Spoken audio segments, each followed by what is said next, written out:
सुदूर एक गांव में मोहन नाम का पहलवान रहता था, जिसके पास 5 भैंसें थीं। दिन भर भैंसों की देखभाल करना और उनका दूध पीना ही मोहन की दिनचर्या थी। भैंसों का दूध पीते रहने के कारण वह काफी बलवान हो गया था। मोहन अपने बचाव और सहारे के लिए एक लोहे की छड़ हमेशा साथ रखता था। इस कारण कोई भी मोहन को एक बार देख लेता तो उसकी हृष्ट-पुष्ट काया व शक्तिशाली शरीर को देखकर डर जाया करता था। मोहन का पूरी दुनिया में कोई नहीं था, तो उम्र बढ़ने के साथ उसे अपनी शादी की चिंता सताने लगी थी। इसलिए वह अक्सर लोगों से पूछा करता था कि उसकी शादी कहाँ और किससे होगी। लोग उसे देखकर डर जाते, वह उसके सवाल का जवाब न दे पाते थे। इस पर मोहन उनके साथ मारपीट किया करता था, जिसके चलते लोगों ने उस रास्ते से ही गुजरना बंद कर दिया था। एक बार किसी दूसरे गांव का एक ब्राह्मण और एक हमाम किसी विवाह समारोह में शामिल होने जा रहे थे। रास्ते में उन्हें मोहन मिल गया। मोहन ने ब्राह्मण को देखा तो उसने दोनों को अपने पास बुलाते हुए कहा कि आप तो मुझे ज्ञानी नजर आते हो, बताइए मेरी शादी कब और कहां होगी। इस तरह पहलवान का सवाल सुनकर दोनों ठिठक गए। हमाम काफी चतुर था। उसने सोचा कि अगर हम इससे बहस करेंगे तो इसके बल के आगे हमारा कोई मुकाबला नहीं। हमाम को एक तरकीब सूझी और उसमें दूर एक ताड़ के पेड़ की ओर उंगली से इशारा करते हुए कहा कि आपकी शादी वहीं होगी। हमाम की बात सुनकर मोहन फूला नहीं समाया और प्रसन्न होकर उसने अपनी 5 भैंसें दोनों को दान में दे दी और ताड़ के पेड़ की दिशा में चल पड़ा। उस ताड़ के पेड़ के पास एक महिला अपने पति व एक बच्चे के साथ रहती थी। उसका पति बड़ा ही धूर्त व आलसी किस्म का शख्स था और उसे बात बात पर झूठ बोलने की आदत थी। इस वजह से वह महिला अपने पति से बेहद परेशान रहती थी।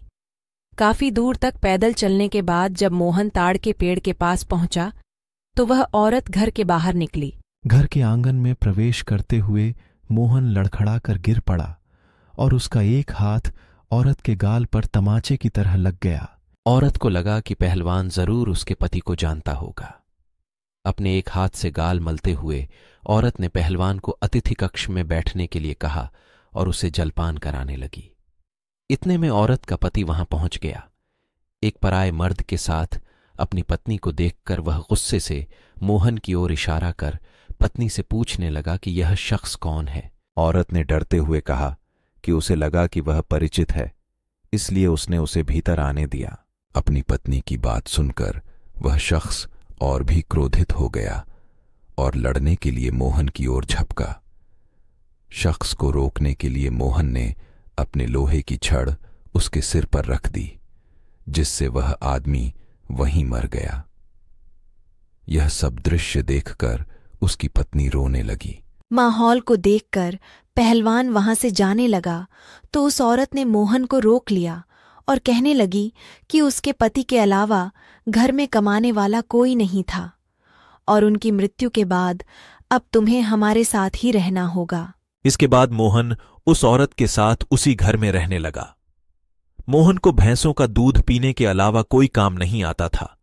ऐसे में कुछ दिन बाद जब घर का राशन खत्म होने लगा तो महिला ने उससे कहा कि वह बाहर जाकर कुछ कमा कर लेकर आए या फिर राजा के पास जाकर खेती के लिए जमीन मांग ले, ताकि वह खेती कर अपना भरण पोषण कर सके। महिला की बात सुनकर पहलवान अपने लोहे की छड़ उठाए राजमहल की ओर चल पड़ा। राजमहल के पास पहुंचने पर सभी द्वारपाल और सैनिक मोहन की काया देखकर डर से कांपने लगे और तुरंत राजा तक सूचना पहुंचाई कि कोई बलवान हाथ में लोहे की छड़ लिए महल की ओर बढ़ता चला आ रहा है।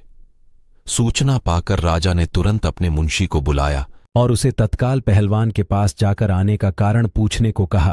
पहलवान मुंशी को खेती के लिए जमीन मांगने की अपनी विनती बताता है। संदेश लेकर राजा के पास पहुंचने पर राजा पहलवान को ढेर सारी जमीन देने का आदेश देता है। मुंशी बेहद चतुर होता है तो वह राजा द्वारा पहलवान को दी गई अधिकांश जमीन स्वयं के लिए रखकर मोहन को कब्रिस्तान के पास एक बंजर जमीन का छोटा सा टुकड़ा दे देता है, जिसे पाकर पहलवान खुशी खुशी वापस लौट जाता है। उस बंजर जमीन के पास के बीच में एक पीपल का पेड़ होता है, जिस पर भूतों का बसेरा होता है। जमीन को फसल उगाने योग्य बनाने के लिए जब पहलवान जुताई शुरू करता है तो पेड़ के कारण उसे खेत जोतने में परेशानी आने लगती है। मोहन उस पेड़ को उखाड़ने की ठान लेता है और अपनी लोहे की छड़ से उस पर प्रहार करता है, जिससे करीब 150 भूत पेड़ से नीचे गिर जाते हैं और गुस्से से पहलवान की ओर लड़ने के लिए दौड़ते हैं। पहलवान अपनी छड़ से सभी भूतों के छक्के छुड़ा देता है।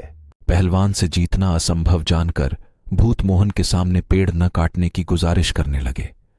भूतों ने कहा, यह हमारा घर है, हम कई साल से यहां रह रहे हैं, हमारे घर को मत उजाड़ो। भूतों ने इसके बदले खेतों में काम कर उपज मोहन के घर पहुंचाने का प्रस्ताव रखा। मोहन को भूतों पर दया आ जाती है और वह उनका प्रस्ताव स्वीकार कर घर चला जाता है।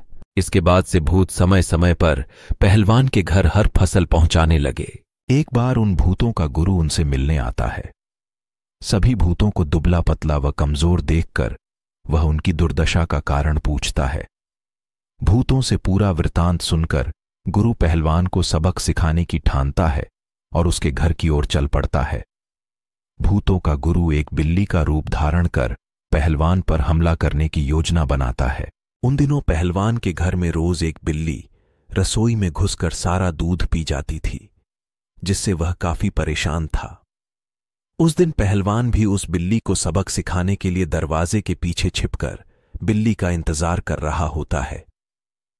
जैसे ही बिल्ली के रूप में भूतों का गुरु कमरे में प्रवेश करता है, पहलवान उस पर प्रहार कर देता है। पहलवान के प्रहार से भूतों के गुरु की कई हड्डियां टूट जाती हैं और वह अपने असली रूप में आकर अपनी जान बख्शने का निवेदन करने लगता है। मोहन ने भूतों के गुरु को छोड़ने पर खुद के लिए सजा चुनने के लिए कहा। ऐसे में भूतों के गुरु ने कहा कि उसे बख्शने पर वह राशन की मात्रा दोगुनी कर देगा। भूतों के गुरु की इस बात पर कुछ देर विचार करने के बाद पहलवान उसे छोड़ देता है। पहलवान के घर से निकलकर भूतों का गुरु सीधे अपने शिष्यों के पास जाता है। शिष्यों के पूछने पर वह उन्हें पूरा वृतांत बताता है और कहता है कि अब से पहलवान के घर भेजने वाले राशन की मात्रा दोगुनी करनी होगी। कहानी से शिक्षा: अगर आपका भाग्य बलवान हो तो विपत्तियां भी अवसर में बदल सकती हैं।